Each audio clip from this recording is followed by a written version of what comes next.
Hello, everyone, and welcome back to another episode of The Value Consultant, the only Dutch channel that talks about uranium.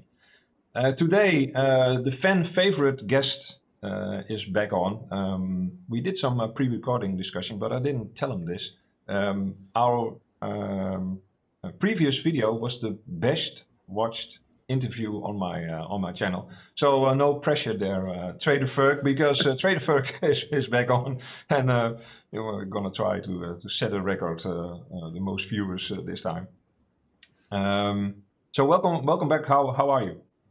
Good. No, thank you for having me back on. Always a pleasure. And I'm over the jet lag, so hopefully the brain's working, and I've not had some interesting stuff to go over today. Yeah, slowly recovered. Yeah. How long is the flight? Because you went on a trip to Montenegro with the family back to Bali. Yeah. So we flew to Spain when we first went over. So we had our return flight from there, which was a bit unfortunate. So there's no direct flights from Montenegro. So we had to go Belgrade, Madrid, Doha, Bali. And when you got a toddler, good luck with that. Yeah, and it's always, for whatever reason, coming back is always brutal. Like going, the time zone difference isn't too bad going there, but get really messed up coming back. So yeah. Did you get the looks from the other folks in the plane? So let this kid shut up. I can imagine that people are watching. He's surprisingly good now. No, I should give him his due. He actually managed to watch movies right from start to finish, whereas last time he was running amok, tearing around the plane. So no, this time was better. Just give them a screen and they're all right. Huh? Yeah. We don't give him much screen time, so he loves the plane. I think he watched Madagascar 1 and 2 back to back. So, yeah. Sounds familiar. Yeah. I want to start off just a little bit with platinum. I know you're dying to talk about LNG, so we're definitely going to do that. But in your latest piece, article on Substack, so please, folks, follow Trader Ferg on Substack. I had to laugh a bit on the inside. That's a good English, I don't know, but when I saw the title of your article, because I'm like laser focused on the bottoming structures in gold and silver and the breakouts. I'm totally in the gold and silver zone at this moment. And here comes Trader Ferg, and he brings out an article, platinum. Okay, you are always, I don't know how to explain it. You are always looking at the other side. So that's why I love talking to you and follow you, because you always surprise me with things that I just aren't looking at. Why are you still interested in platinum, Ferg? Well, and maybe more, are you more interested in platinum than in gold and silver right now, or isn't that the case?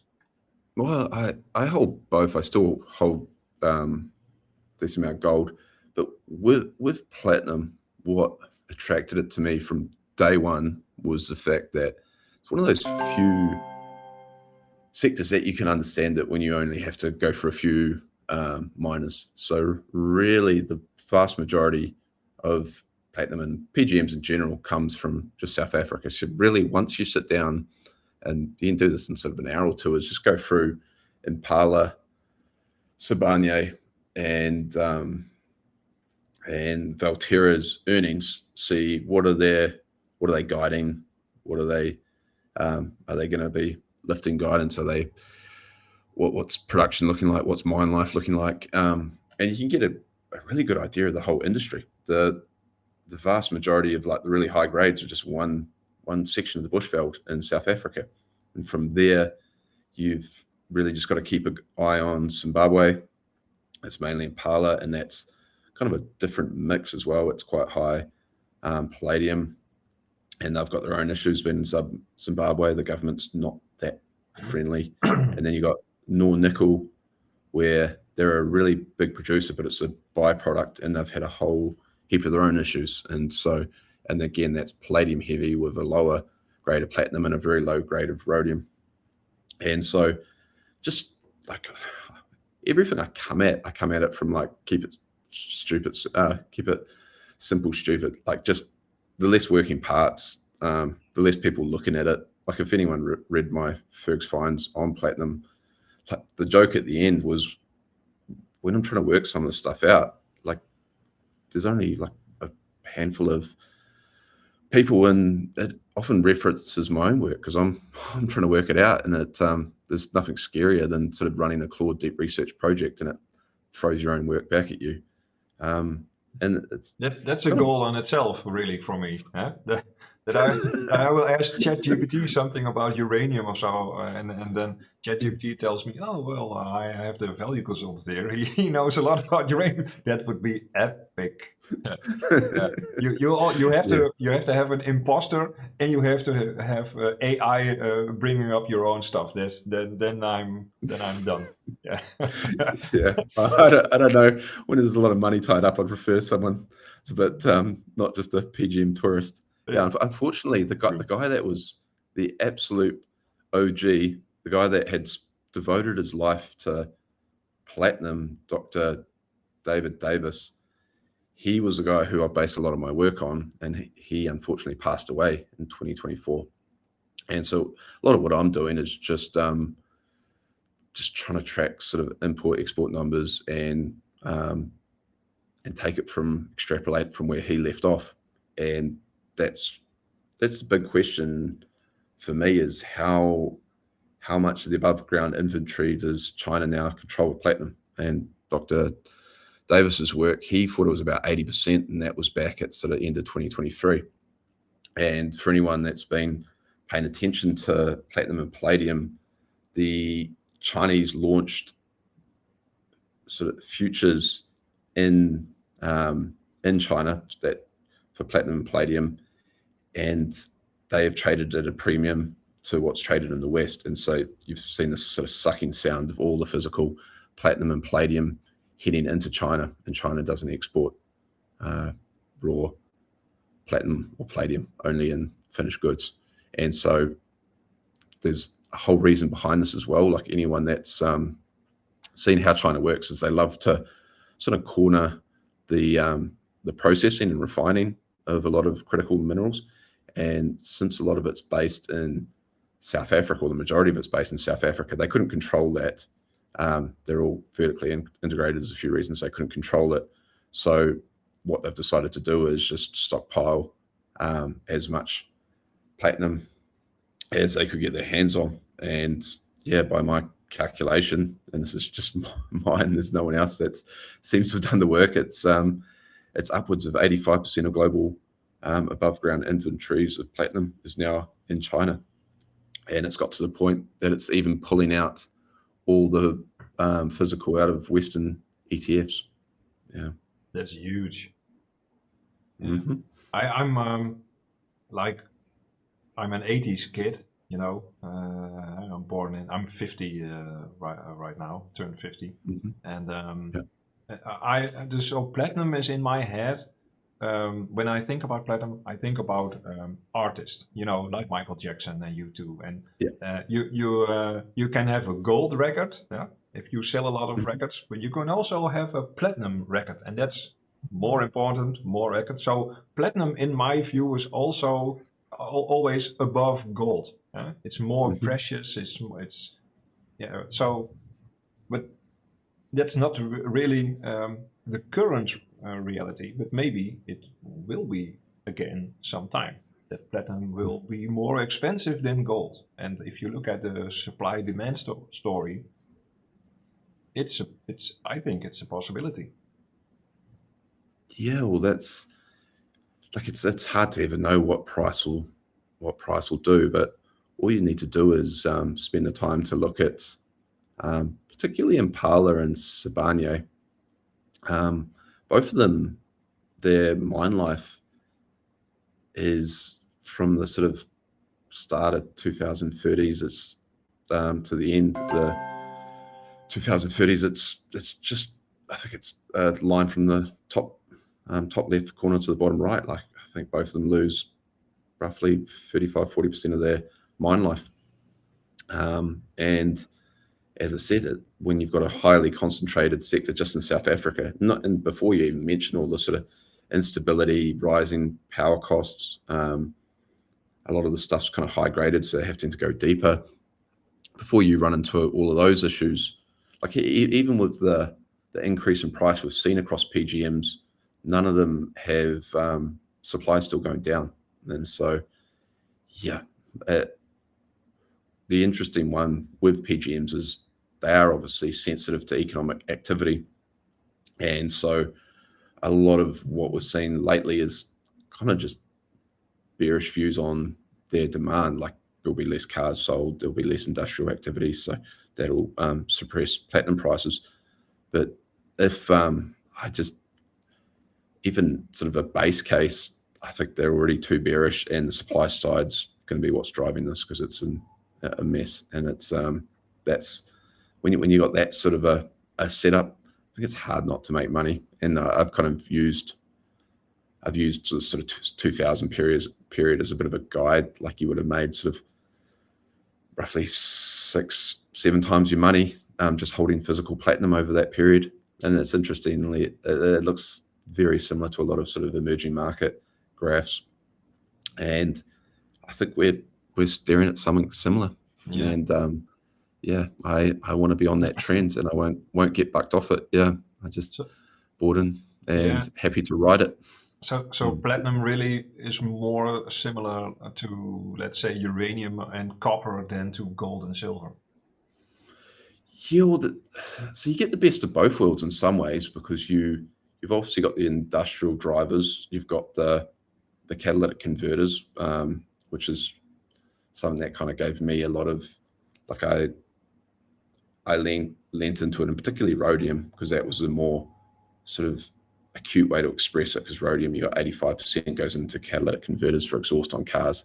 And this is the whole idea that the narrative was that we'd switch completely to EVs, and so catalytic converters would be in a decline, which would match the decline in PGMs, and so the market would balance on the back of that. And my kind of observation was that, if anything, we're seeing not only are we seeing kind of ICE sales largely hold up, you're seeing hybrids continue to be sort of where the marginal sort of new energy vehicle, as China calls them, is being bought in the emerging world, which is where I think a lot of the marginal sort of vehicle demand is going to come in the future. And so using those numbers, you're still at sort of 80 odd percent are going to have of vehicles sold last year still needed a catalytic converter. And so based on that, just demand's going to hold up a lot better moving forward. And with some of the subsidies being taken away from EVs, I think I still see hybrids as a more attractive value proposition across a lot of emerging countries. Like here I am in Indonesia, and the power goes off, and you've still got an unstable grid. And so if you have that optionality, you'll always take it. You'll always take sort of a hybrid. If you're also they're not that wealthy, so you're not going to have places to charge your EV all the time. And so, the hybrid's just a no-brainer. And you can see this is not just me guessing at this. You can see this by just bringing up BYD's export numbers. So I always focus on BYD. I think it's won the EV battle in China. And so I just really concentrate in on their export numbers, what's their export mix, and their export mix quarter after quarter is leaning more and more on the plug-in hybrids, because they can still gain a lot of the subsidies.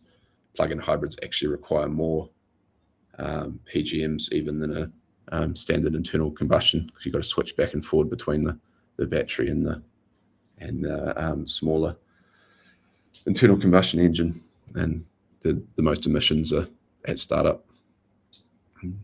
Yeah. How do you play the platinum market? Are you mainly a physical guy, or also still in stocks? And are you hunting like the next platinum exploration company who will No. find the next high grade target, like like I'm doing in uranium. You have all these explorers and you're just watching the news and maybe the next gen will appear here and I'm gonna make 100 bagger or something like that. Are you that type of guy, or just buy physical platinum and store it safely and you'll be fine? So I'm 2/3 physical. So I've got a big chunk of physical platinum and physical rhodium. So that's like 2/3 of my position, because I think particularly rhodium, like if rhodium's one of those few rare commodities where you get the upside of a junior miner and you can sit in physical. It's just hard to get your hands on. And then for me with the miners, I'm just buying Valterra because it's got the largest, steadiest mine life, and I don't think it gets enough of a premium for that. And I can sleep well at night, even owning a sort of a South African miner, because I've got all the physical. So I know if anything were ever to happen to Valterra, I'd get hedged by my kind of physical holdings. Like Valterra is a awfully big chunk of global PGM production. Yeah, I was quickly looking up the graph of Valterra, but I will check it after the interview. I know you've been dying to talk about LNG, so this is going to be an interesting story, I think. So we have all this mayhem in the Middle East, and Trump making some really great decisions and making deals every day. But we are losing the supply from mainly Qatar on LNG. And what I hear in the news is that the countries in my part of the world, like the Netherlands and Belgium and Germany, are just patiently waiting for prices to drop again and things to become normal and everything will be fine. But that may not be the case. So like I said in the pre-interview talk we had, my dad and I chopped some wood and I packed a shed so I can sit by the fireplace in the winter and not have some huge gas bill. But we might be running into some problems here. Do you agree? Yeah, granted, it's based on what sort of a winter you have. If even a baseline winter, I think it's looking pretty dicey. If you get a really warm winter, it won't be an issue. But you can actually track the gas storage quite closely in Europe, and as of now, it's fallen off the refill trajectory of the last 10 years, and it's actually getting worse every day. So it's tracking at a lower rate than the lowest, which I think was 2018. And so that in itself is, if you just think of it as like a battery, that'll help get you through the winter. And it's, you're not going to have it. Not going to have it. And this is at the same time that obviously Europe's having a heat wave, and so it's drawing on more of its own supplies, which is also making it harder. You've got a whole lot of stuff that almost rhymes with 2022. Like you've got low river levels, and so the nuclear power plants can't discharge, and so you've got a number of nuclear reactors running sub capacity or even offline in France. You've got low hydro levels in some of the Nordics, which means they aren't going to be there to help balance, to help export electricity to Europe. And to me, it just looks like very complacent going into this. Like there is ways. Like Italy's a great example of, they're highly reliant on gas, and so they understand that they can't just rely on markets. They can't rely on summer prices being low to allow them to refill storage, and so they stepped into the market and kind of socialize the spread. So they were prepared to pay up, because one of the big differences from a number of years ago was there was a lot of contracted LNG, so you don't actually have to fight for the marginal cargo like you do now. So for anyone that doesn't know, US is destination flexible, and so an LNG carrier can literally turn around mid-cruise and go to a higher bidder if they're prepared to pay up, whereas with Qatar, it was all fixed destination. So if you had your Qatari contract, you knew you were going to get your LNG. So that's been a big issue with Qatar being offline, is a whole lot of the Asian countries, like pretty much the majority of Qatari LNG went to the Asian countries, and they just got declared force majeure. So they've had to source their LNG, and so they've had to pay up. And what's happened is they've been prepared to pay up, and they have stolen or rerouted the LNG that would have gone to the EU. And it's been fascinating because it's just like all the EU seems to have done is just lowered the threshold. So it was supposed to be 90, then it was 80, and now it's 70. And to me, it looks like they'll probably come in at the bottom end of 70. And there's been some academics saying that's not a big issue because you've had sort of post like just the economic slowdown, you're about 20% under where you were in that average of 2019 to 2021. But what that doesn't take into account is all the base load that's been taken offline. Like you've had all the coal plants mothballed, you've had a lot of nuclear plants mothballed in Germany. You've obviously had a lot of the Russian gas pipelines, and they're still trying to get off it as we speak. That was a smart move, huh? The pipeline, Nord Sea Stream. That was just really it's funny how we're not going to go down in that rabbit hole, but it's now that that started it all. And then we had a war against Iran. It's so God, sometimes I think this is a bit too much conspiracy thinking in my head, but this can be all a coincidence. The sequence of events is sometimes really strange if you look back at it. Yeah, it's whether you want to put a conspiracy lens on it or not, it's a massive beneficiary to US LNG. And so it pays to kind of just go with that theme. Yeah. Even some of the people tracking some of the LNG carriers that have got out have actually got out and still been turned around and sent home. That's a bit of a head scratcher. And so, yeah, the conspiracy theory around that is that it's obviously US pushing their own agenda with massively benefiting from high LNG and obviously their own exports of both product and oil. But yeah, whatever way you come at it, it just looks to me like it's a very thin buffer going into this winter, and at the very least you can underwrite elevated TTF and JKM, and by default it'll pull up coal. And so all those sectors look really interesting to me, and I feel like you're paying a lot for it as well. And then you can kind of get a bit trickier if you want to go after what I've been trying to do is go after some of the trading houses, because they benefit from the volatility that we're seeing as well.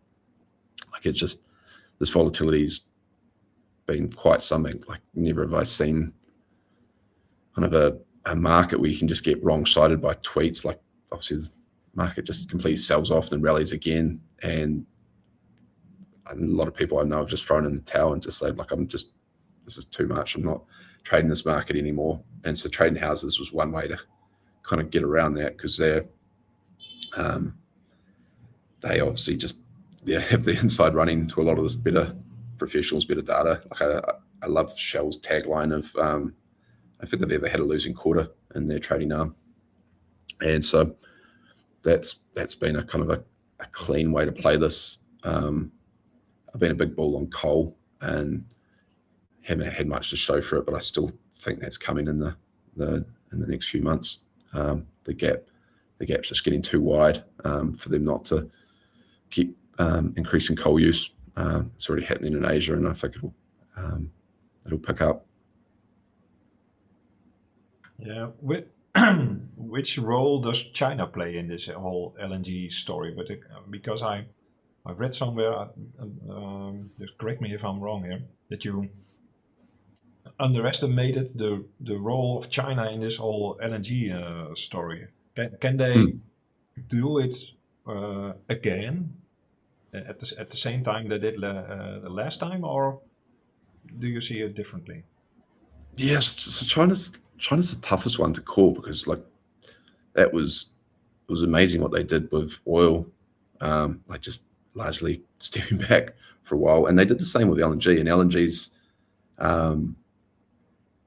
even more interesting because then they can just reroute cargo. So not only do they step back and not use it and lean on their own flexibility, storage, coal switching, their own pipeline gas, but then they then sold their own cargoes to other Asian countries, and so that kind of suppresses the price in itself. But what we've seen now is, unlike oil, where everyone's kind of waiting for them to step back in size, with LNG, they're right back in the market and up above historic levels.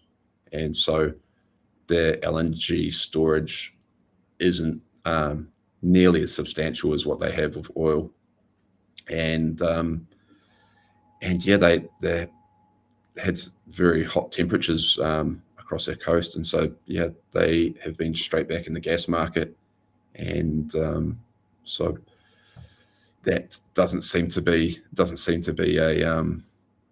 a similar story to oil. And what's interesting with oil as well is if you look back historically, whereas they do step back when prices get too high, they, as soon as they roll over, they come back in a big way. Like it's interesting to look at what happened in 2022 and 2023. They stepped back when prices went berserk, but then buying sort of came absolutely roaring back, and that was in the sort of 80, 85 a barrel. And so, yeah, I think it has chopped the top off a lot of like the long tail on oil and gas, but it's also lifted the floor. Like they will come back in size. They're just not gonna. They're not going to be a forced buyer. They have the flexibility. They've got a massive SBR. I think their SBR is even bigger than reported. They have incredible flexibility with coal. They can lean on EV. They can even. I've been following a lot of Michael Howell's work where they literally just turn off the liquidity tap and almost suppress economic activity to lower energy use when they need to. So it's you've got to take your hats off to them. It's an incredible, they've got incredible control over their economy. But at the same time, I think some people extrapolate it too much, sort of saying, oh, this is a permanent reduction in energy, like it's all EVs, it's all like, a chart I quite often use is their coal as a percentage of their electricity generation. And you can look at this in like, happened twice in 2020, obviously on the back of COVID and being suppressed, electricity generation really dropped, and renewables made up a big proportion. When you think about it, that's just because you can't largely turn renewables off. And when you go back to a period of growth, largely all comes from coal. And it's a similar sort of thing happens with oil. If when economic activities slow, their prices are high, then people will drive more EVs. There'll be less economic activity, help suppress oil demand. But then when economic activity picks up again, it all roars. And you can see this twice with the electricity, that pretty much in higher growth periods, all the additional energy demand is met by coal. It's kind of the flexibility in the system, and expect the same to happen with oil, was what's happened in the past. Yeah. So do you prefer coal above LNG companies if you have to make, investment decisions?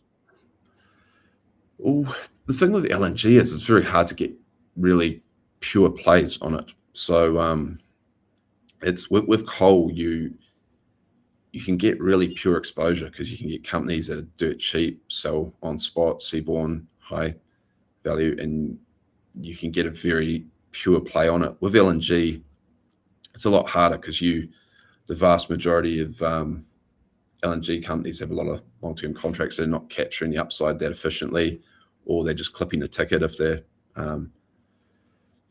like liquefaction facilities in the US. The ones I really like are portfolio players with the trading arm, the likes of Shell. I think that's by far the cleanest way to play it. Is they monetize the volatility and they monetize the higher gas price, plus you get the refining arm, which is printing money. I think the latest quarter there, refining is running at 102% utilization, and you get the upside with oil.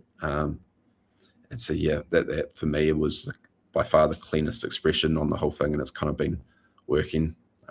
They just absolutely knocked it out of the park with their recent earnings report, and I suspect they're probably going to have a few more of those over the next few quarters. Yeah. Made some big numbers. Bought, I think it was Arc Resources in Canada, selling their renewable stuff to, I believe, Total Energies, if I'm correct. I don't know for sure. So they are changing lanes or picking sides, whatever, how you want to name it. But they have set out their course, and I like that. That clarity, so this is who we are, this is our company, and we will go that way,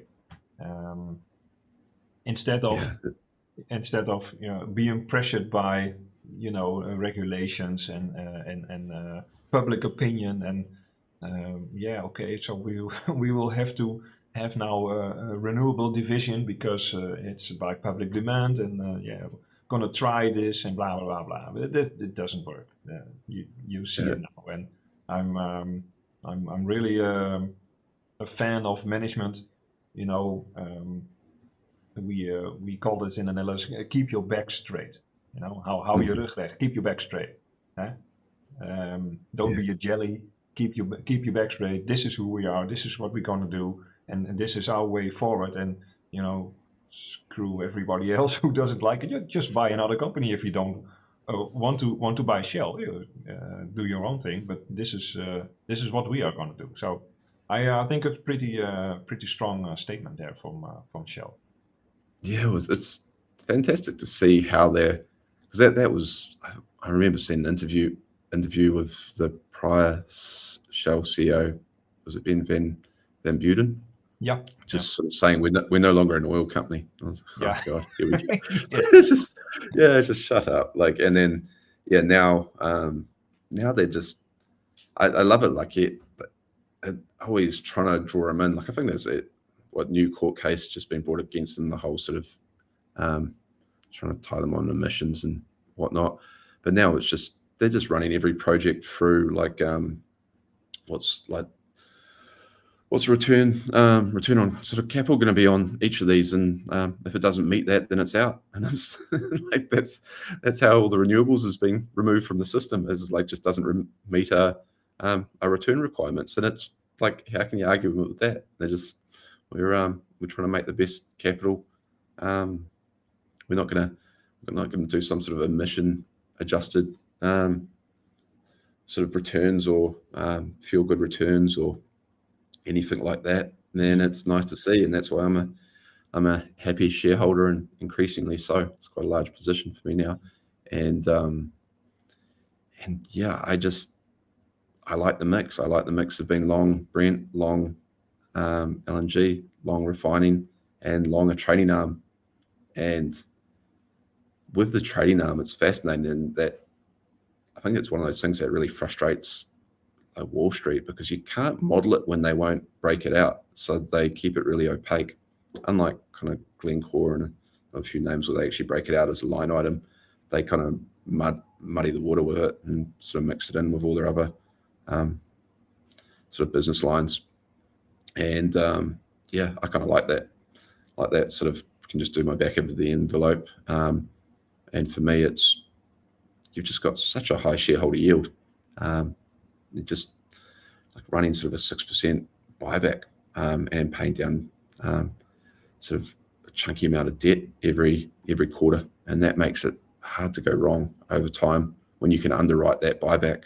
Like, it's just buybacks like that at a cheap valuation are one of the few like freebies in capital markets, in which like buybacks at a high valuation are value destructive. But when you think you're at a low valuation, when you can underwrite the commodity and you've got a high buyback that you think sustainable for a number of years, and Shell's buybacks sustainable down to about $50 a barrel, I don't see how they don't corner a large percentage of their float by the next few years. I think one of their presentations they expect to buy back about 40% of the float by 2030. Yeah. And with Shell, you got on the Amsterdam, you got options that go out to 2030, December 2030. So you can really leverage that view as well, which I love. I never did trading options because I'm probably not smart enough for that, but I don't know. But I also like about the oil, and I have a question about, maybe a stupid question, but hey, I'm gonna ask it anyway. Is for the oil companies, you can see the how do you call it, the lifetime of the runtime of the deposits, you know, how many years, reserve life, sorry, I couldn't catch your face. What is the reserve life of Shell, of what is the reserve life of Petrobras? And there are some differences. Sometimes it's proven, you got proven and probable, like 8 years, but you also have, I think it was, what I was looking at Athabasca oil, I believe, it has like 70 years run life or so. So yeah, just buy it in your dividend portfolio, let it sit there, and never look at it again. How is that in? I was wondering, how are the run life numbers in coal stocks? Are they really long or shorter than oil? How is there a comparison to make here? I have no clue. Depends where you're looking. So you can go from really short mine life in the likes of Fungela in South Africa to reasonable mine life across most Australian assets to really long mine life in US assets. And it's kind of the argument with a lot of these. Not so much now because I've re-rated a bit, but back when first started looking at them, like, you kind of had like terminal value. Like you're paying sort of 2-3 times for sort of earnings for some of these things, and I thought they'd be earning for decades to come. Like, it was just so mispriced. And you can, coming back to sort of the buyback and the whole shareholder yield, I guess, is dividends and buybacks. You could get your money back even if they never got a re-rate. Like, you didn't need the multiple expansion. You can hardly go wrong there, can you? Or am I mistaking something here? Well, the ways you'd go wrong would be like, obviously, political intervention. Like, you haven't had much fun in Queensland, Australia. Like, you could have been right on all your assumptions, and then the government came in and took away pretty much all your upside. So that's and I think we're going to see more of that. And we might see a lot of that in the US. Unfortunately, I'm far more bullish on energy companies outside the US than I am in the US. I'm a bit cagey with them, and you've kind of seen this if you just watch this sort of spread between WTI and Brent. Like, people are, I don't blame them with Trump as well, like sort of what sort of restrictions, or he started to talk about the some of the big oil companies are just making too much money. When you hear that, you get a bit cagey, and obviously we already had it in European names. That's like, sorry to interrupt you, but that's like one of the dumbest arguments I've ever heard. Starting a war in Iran and then talking about oil companies making too much money. I mean, I know. Yeah. Are we getting? We're gonna go off topic a little bit. Are we getting to a point that everybody is listening to what's happening over there in America and just raises their shoulders and think, okay, let them do, and we don't care. I think you can't ignore it that much because they have too much influence on the market. So yeah, that's the that's probably the problem. But Yeah, I know quite because I obviously follow quite a few, and for me, it's been quite a sentiment shift within sort of commodities. Is like people are just sick of being whipsawed and just seeing the grift just institutionalized. Like the fact that Trump's now charging for his market moving was $100,000 a month to get early access to his truth tweets or whatever it is. Just that's so beyond ridiculous. Kind of where I take that though is he was voted in by Main Street to support Main Street on a platform that was, I'll look after you, no more stupid wars. I'll do my best to help you, bring back jobs, bring back, keep your cost of living low. Yeah, bring back the factories. And so I talked to John Polony about that, in the Midwest. He said, and he said, Mark, I was there in the Midwest. It's all dead. Everybody's gone. There's addictions. And Trump, tickled these people and said, hey, I'm going to make your life better. But it would be interesting to see the midterms and to if the Democrats win. Yeah. That's where I'm going with this. Like you can actually track a lot of this on. I'm finding Polymarket quite interesting as sort of just as a way to visualize what's happening. And like you've already got Mandani in New York. People sort of jump up and down about like why would people vote socialism? They'll vote socialism because they just get so frustrated with this. Like if you voted Trump to try and make your life better, and then this is what you've got, then do you really blame them for voting in an AOC character that just promises you the world and gonna give handouts? And so that's coming full loop back. That's when you want the most scarce asset possible. You want to be sitting in sort of platinum with a small declining deposit in South Africa that only that's sort of a limited supply. You want to be in a whole lot of scarce assets that will hold your purchasing power if you're going to have those sort of characters going into power. And I think with what we've seen with Trump, I think that's getting increasingly likely because there's just going to be such disillusion with what's gone on. And yeah, it'll be interesting to see the midterms. But for me, writing's on the wall now, and and with what you're seeing with one person I love following on YouTube, and I think it's really valuable because there's a lot of people that make it really complex. But Jeffrey Gunlock with Double Line, he does some great sort of interviews on he's got his Double Line YouTube channel.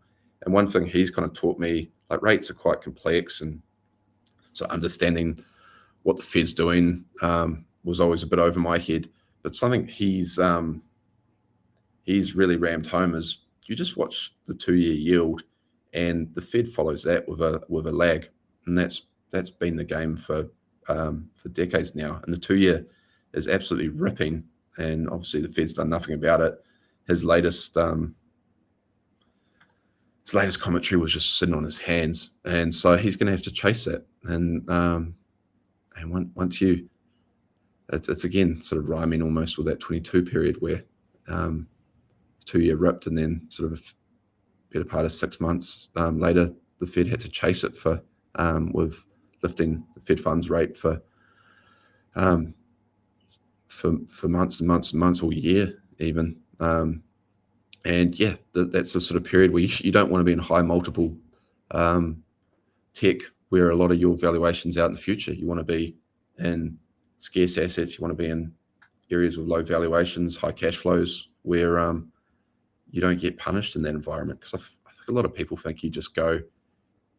You don't just go from high multiples on an index straight into a Weimar or a Zimbabwe environment. That's not the way inflation works. What inflation does is it crushes high multiple businesses until the multiples make sense in a structurally high inflation, and then from there then they keep up with inflation. But you've got that brutal period in the middle, and yeah, I don't think enough people understand that. Yeah, it's like a boa constrictor snake, slowly squeezing the life out of you. Mm-hmm. Yeah. I interrupted you there over the reserve life talk on coal. So do you want to finish that? Yeah. What did you So want to say? where I was going with that is because there is this assumption that we're getting off coal, there hasn't been a lot of premium given to some names, and holding in mind that I love the Warrior and they're brought on a new project in Blue Creek, and to me that's just it's just absolute fantastic long-term value. You can get that, and even you don't need the multiple expansion when you can underwrite the buyback. And for anyone wanting sort of a start look at how this works, you can look at what was it, AMR. You can look at Console before it merged with Arch to become Core Natural Resources. And one was, I believe Console was 100 bagger. If on the back of it, or no, maybe it was AMR. It was one of the two was 100 bagger, and it was largely on buybacks. And yeah, I've got this old post of mine, that Moats and Cannibals, and it's that idea that once you have a something that has a decent moat, has a lot of sunk capital in it, and then starts attacking its own share count, that's kind of where you want to be. And I think that's where you want to be if you see sort of structurally high inflation. The tricky part is to sidestep all the nationalization, profit taxes, just a whole lot of stupidity, because a lot of these companies, like if you're a mine, you've got a hard time. You can't pick up your mine and move it to a better jurisdiction. It's fascinating to see even BP is putting up its UK assets for sale. I'd never thought I'd see that headline.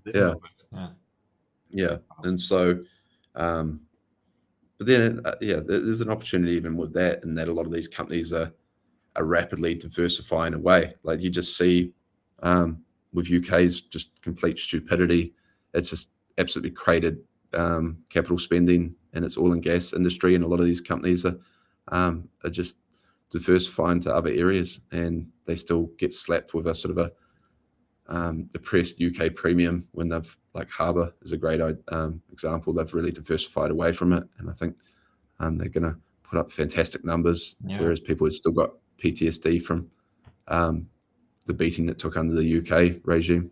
Harbour, I looked at the chart. I look at a lot of charts, but at the top of my head, the chart from Harbour also looks really, really compelling. So it might be interesting for our viewers to take a look at it.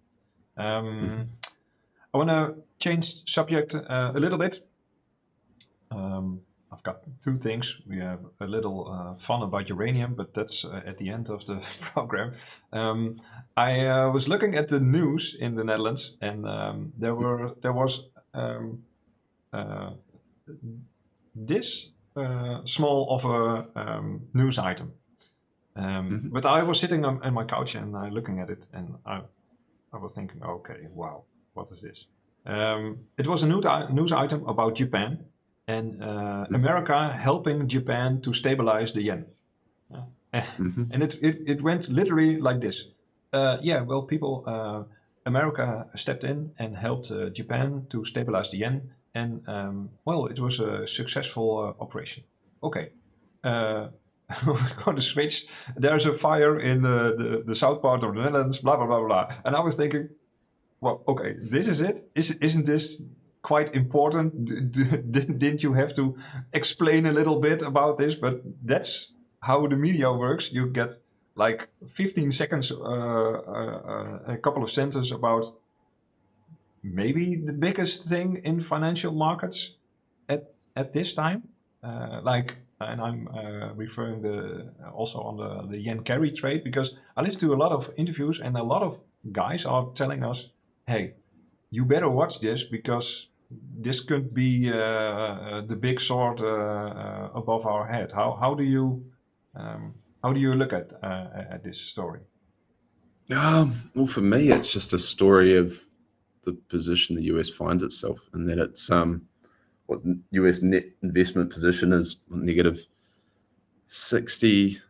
Was it 60 from memory? It was like 68%, which means a lot of foreign countries, particularly Japan, are up to their eyeballs in US assets and US bonds. That if need to, they'll sell for their own domestic needs, and that sort of was framed as helping Japan. Was really it's helping the US, because they can't back to like the defending sort of the US Treasury market. If there's like disorderly selling, then hike rates up and the US can't afford it. So that a lot of this comes back to the US's unsustainable financial position. And yet what we're seeing, like there's one of the more interesting ones was Korea believed they had they put a policy in place where if you brought money home, then you wouldn't pay taxes on your domestic stock purchases, and so that started to pull liquidity home. And obviously, if everyone starts to follow that suit, that's a massive problem for the US. If everyone's starting to pull out, and yet that's what I think we're seeing, and I think Japan's the most acute version of that. How does it all play out? I'm not smart enough for any of that. I just understand this is back to the fact that the US needs to find a certain amount of buyers for its treasuries. It needs to roll over X amount. They're not there anymore. Everyone can see how untenable their financial situation is, and it's a whole game around that. Like everything that's gone on in the Middle East, do you really think the Middle East is going to be stepping up with all their promised investments, or their they're no longer going to be recycling their profits into, or what profits are left with everything that's gone on? That's not going to be recycled into the US. Yeah. US has kind of failed on its defense promises, and everyone's seen that. Like, are you really going to trust that? It's for me, it's one of the biggest tailwinds I see for all my investments is a weaker US dollar moving forward, and I see that structurally higher inflation from all of this, and I just want to be in areas that defend me. You can't get far enough away from like high multiple areas of the US economy that have benefited from just massive flows and this belief that there's going to be low inflation. You just could have bought a SpaceX IPO first, and you'll be fine. Yeah, come on. I've got three risks that I absolutely want to try and remove from the portfolio, and I like each of them is like a kind of like a attack vector. You don't want to be in anything that's multiple and its margin will be attacked by inflation. You want something that's defended by that. You don't want to be in anything that'll be attacked by China. You don't want to be competing with China on the global stage and margins, because like the EVs are the perfect analogy, and now China's largely joining the sort of semiconductor race and the AI race, and like I think we know how that ends on a long enough time frame. So I don't want anything to do with that. And lastly, with AI itself, it does sort of put a question mark over some of the sort of robustness of longer term projections of earnings. Like if you're in sort of a capital light tech business, like does your business still warrant a really high multiple that means you're going to have really secure earnings far out in the future? And with AI, I think that's it's a pretty tough one to answer, and so I don't want anything to do with that unless it's already been really, really crushed. And so yeah, those are the three that I kind of want to stay away from as best I can, and just hunting out either scarcity, either sort of energy resilience. I love that.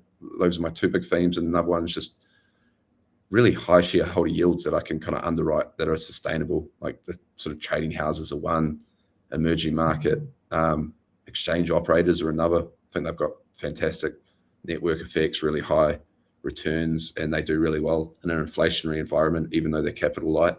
So there's a few businesses like that that don't really fit those first 2 points, but I love them. Yeah, it's solid advice right there for me and also my viewers. So thank you very much. Let's kick it off with this is the last topic. I almost made a mistake in buying a certain uranium company. I've been making a YouTube video series. It's called Uranium watch list 100 stocks. So I've got like 100 uranium related stocks in my trading view, and I'm making a video series about that. So people, please watch these these things. And I was looking at the chart of Lotus.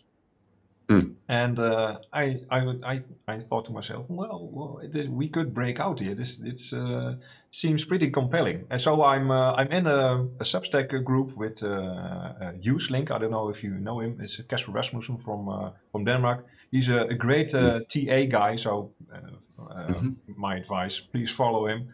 And I'm in his Substack group, and I posted a message from with a screen print from Lotus. So hey, Lotus might look compelling here. And immediately, like 18 people reacted. Are you totally crazy buying Lotus here?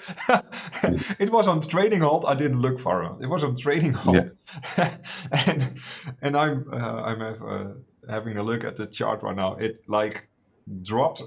I can measure this. Sorry for the people who you can see this, but it dropped like 80%.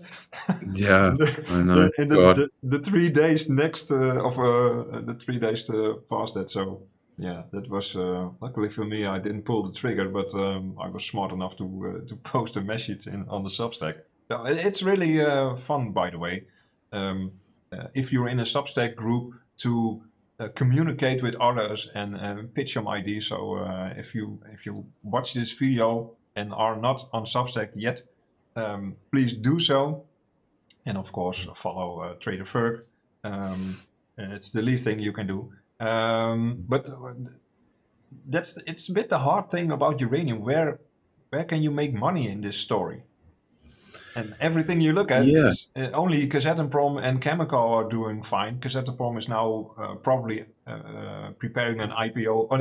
Chemical an IPO for Westinghouse. So, yeah, what's going on there? You have to pay attention because, this is going to benefit us as shareholders. I don't know, but what's your view on uranium and where do you put your money? Yeah, well, that's the hardest thing. I always say it's the most airtight thesis with the most basket case ways to apply it. Like and I've made like good money out of it, but I've absolutely lost a lot of sleep with the companies I got involved in and been absolutely whipsawed. I was a shareholder of Lotus at one point and left with my tail between my legs and sort of a 20% loss, just because I got frustrated with them executing, and the share price didn't reflect what I thought they were. Like every time it was good news, like I will often sell a company when what I think is good news and progress, and it still gets punished or barely goes up, and then bad news across the sector and it goes down more than all the other companies. And so I threw the towel in quite a while ago. I didn't expect to see this level of destruction in it. And for me, it's just so frustrating to just see how much absolute destruction there has been across uranium miners. Like, I don't blame people for just saying this sector's just an absolute dumpster fire. Like, you've got the likes of Peninsula, which that thing shouldn't even be allowed to trade. Like, it's almost criminal that they keep raising and sucking people in and then just incinerating money. Like, that's like the most kind of criminal setup I've ever seen of just pure value destruction for years and years and years. You can't You got even put on your sorry to interrupt you there, but you can't even put on your contrarian glasses there, because it's down for a reason. So yeah, just stay away from it. One of the first things that everyone should do, like, so I'm a big fan of Koifin. Whenever you bring up a miner, if Koifin free is fantastic, you should, and it's got this little on its main page when you type in a stock, it's just got shares outstanding. You can see the trend of shares outstanding. And the way I've always viewed miners is anytime you buy, particularly anything sort of pre-production, anything, especially explorers, anything junior, anything developing a mine, and you're going to see what the trajectory is of shares outstanding. And that's essentially like time decay. And the steeper that is, the more you've got to understand, are they adding value, or is that just absolutely diluting you to a point that there's no chance you're going to make money? And I think the longer I'm in this game, the less I want to play that game. Honestly, I prefer to see a share count declining now. Like a steady buyback is easier. With uranium, some of the ones you did the best in didn't even deliver. Like this sort of been in the likes of UEC. Like the share prices of, well, up until recently, did fantastic, but it was mainly marketing. Like they didn't actually deliver any uranium either. You've got an awful lot of the ISR guys that have also had a really tough time, like the likes of Boss. So I don't really want to touch any ISR. Maybe I've got PTSD from it. Even the likes of Denison, it's their first time that Sabre ISR's been used. And so, yeah, having been a Boss shareholder for a period, I'm not interested in that. I just want conventional projects. And so where I've landed with this all is a large physical position. And I like conventional greenfield mainly.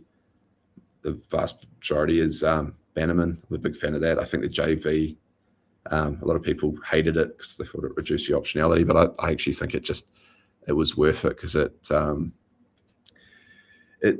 was such a risk reduction that you'll get across the line. You're not, they're no longer at the mercy of kind of raises of how they can finance it. And the sort of project's big enough between a Tango 8 and larger Tango. I think there's more than enough optionality there. The Chinese are great operators. It's a great managed company, in my opinion. Amazing management. Yeah, I've met Brandon. Granted, he's no longer CEO, but he just quality act. And yeah, that's one of the other things. Just a lot of these companies are largely lifestyle companies, so you got to be so careful. So yeah, I don't. And then the other one was I like ISO. I think that's me too. They're just So I'm quite simple in how I'm positioned, and then I don't pay that closer attention sort of day to day or even week to week in uranium anymore. Once I've positioned, I've got a few alerts for anything significant with the companies. But yeah, I've long been dissuaded the idea that I've got any insight on near term, like what utilities are going to do. Anytime I've thought someone had some insight, it's proven to be incorrect. So now I just like how I'm positioned and sit back and try not to let it absorb too much mental bandwidth. ISO had a news article this week. Did they do a merger or something? I haven't looked into it, but yeah, I saw that as well. I haven't actually dug into that either. Yeah, that was on the to-do list. Yeah. Last question about this uranium story and all the bad companies and things going down. And can there be a point in time that you will step back into those because, hey, maybe the charts look compelling and you can get like a 50 bagger in Lotus because the price of uranium is going to 110, 120, 150, 200, 250, who knows? And I think by that time, all stocks will, the famous phrase, rising tide lifts all boats. And then you can stock pick, maybe gamble a little bit on which boat rises the fastest. Yeah, that's been that's literally been like kind of the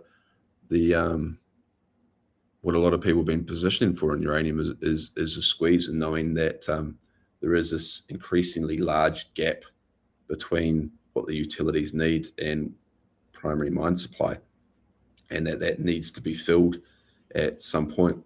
And problem is, it's taken far longer than like I ever thought, and resulted in you getting murdered via dilution. No different than having an option that expires before you get to that point. And so for me, I do still have one junior that just sits there, and I am happy holding that size really small, so I don't feel the need to monitor it. It'll be the last thing I sell. If anything, I prefer to add optionality now through Sprott has calls, so you can have straight calls on. So that's a far cleaner play. I do own some of them, and I like that more than trying to do it via the junior miners. And so yeah, that's if I saw something that really caught my attention, like the big picture is we need utilities to come in at replacement rate, and that hasn't happened. Every year they've disappointed. Once generally you find out how much they've contracted at the end of the year, it's backloaded every year, and there's going to be a year where they come in and they push up to their replacement rate, push through, and similar to the 2000s, they'll then do a few years of well north of 100% replacement rate. They'll do 130, 140, and uranium will do something crazy in that period. But it's just taken an awful lot longer than I thought it would. There's been a lot more uranium floating around, and I still don't have a clear idea whether that's around the corner or still another year or two away. So hence why I'm positioned how I am. And yeah, the only sort of aggressive thing I would probably add would be those Sprott calls. I even looked at ISO calls, and I just can't stomach they're just so expensive. Yeah, ISO does have an option market, but yeah, when you're paying that much, it makes it really hard to make money. Could be a great thumbnail line for this video. Trader Ferg says call options are much safer than junior explorers. Yeah, depends how much time you got up your sleeve. Yeah, I own a lot of Shell December 2030s. Yeah. So 4.5 years. Yeah, I never did options, but maybe dip my toe in a little bit. So yeah, please give me some good advice here. Yeah. Okay. Let's wrap it up. Thank you very much, Ferg. I enjoyed it, and yeah, maybe we can hit the viewers record again with this video. Do you have any final words? Where can people find you on the internet? If you want to look up Trader Ferg. Yeah, really just on my Substack. I don't hang out on social media that much, particularly on Twitter. I used to be on Twitter quite a bit, and now I just find like it's lost the value that it used to have to me. So yeah, just Substack now. Send out one free email generally every week about the most interesting article, podcast, quote, chart, and something I'm pondering. And then everything else is really just what I'm doing with my portfolio, mostly whatever I'm looking to put more money into or what I'm questioning in the markets. Yeah. And so that's really the only place I hang out. Okay. So thanks again, and audience, thank you for watching. Please hit the thumbs up and subscribe to the channel if you not already subscribed. And see you next time. Bye bye. Yeah. Thank you for having me. Cheers.